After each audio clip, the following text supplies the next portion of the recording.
Gaia, c'est une mission spatiale de l'Agence spatiale européenne qui va observer la voûte céleste avec une très grande précision.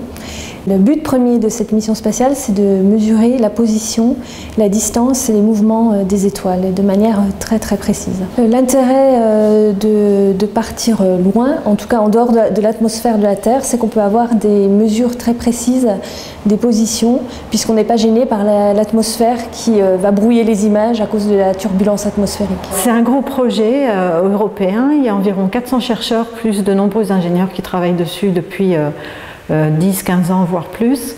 En France, il y a une centaine d'astronomes qui sont impliqués, donc ça représente une très grosse part d'astronomie française. Et à Besançon, nous sommes plusieurs à travailler sur, en particulier, la modélisation de la mission, essayer d'imaginer qu'est-ce que le satellite verra et reproduire des fausses données, en fait, une fausse base de données avec des étoiles qui sont simulées de façon à pouvoir s'en servir pour tester les algorithmes qui, à bord du satellite, vont essayer de détecter, récupérer les étoiles, les données, puis les envoyer au sol. Ces données d'observation vont être très rapidement rendues publiques à la communauté. Donc n'importe quel astrophysicien du monde pourra les exploiter et les utiliser pour ses recherches, même s'il ne s'est pas du tout investi dans la préparation de la mission spatiale. Mais avant de rendre ces données publiques, il faut s'assurer qu'elles sont correctes, qu'il n'y a pas de défaut dans ces données, et donc il y aura toute une période de validation, dans un premier temps, pendant que la sonde spatiale est en vol les 5 premières années. Et ensuite, on espère bien évidemment récolter aussi les fruits de cette mission et analyser les données pour nos propres recherches, notamment tout ce qui concerne la compréhension de la structure de la Voie lactée. Au total, on pense observer plus d'1 milliard d'étoiles. Donc parmi ces étoiles, il y aura des objets déjà tellement rares qu'on connaît très peu pour le moment. Donc là, on en verra plus. Et en plus, on va certainement découvrir des nouveaux types d'étoiles. Donc ça va être très intéressant. Gaia part pour regarder principalement les étoiles de la galaxie. Mais Gaia, il ne regarde pas des objets particuliers. C'est-à-dire que Gaia, il va regarder le ciel en entier.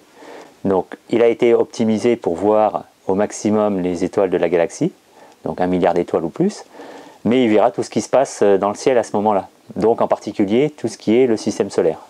Et c'est la partie qui m'intéresse, moi, c'est le système solaire. Donc, pendant 5 ans, tous les jours, on envoie presque en continu les données depuis là-haut, et nous, à peu près chaque jour, on récupère toutes ces données et on va les traiter. Donc ce qui va se passer, c'est que les données vont être d'abord récupérées pour la partie principale de la mission Gaia, c'est-à-dire faire de l'astrométrie des étoiles. Donc on va essayer de récupérer, trouver toutes les étoiles, les positionner.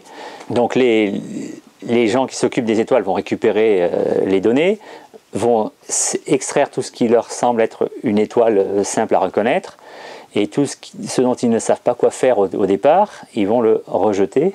Donc on part de 1 milliard d'étoiles, on se retrouve avec quelques dizaines de millions d'objets dont on ne sait pas quoi faire. Et là-dedans, il va falloir qu'on extrait celles qui correspondent à ce qui nous intéresse. Nous, ce qui nous intéresse, c'est les petits corps du système solaire.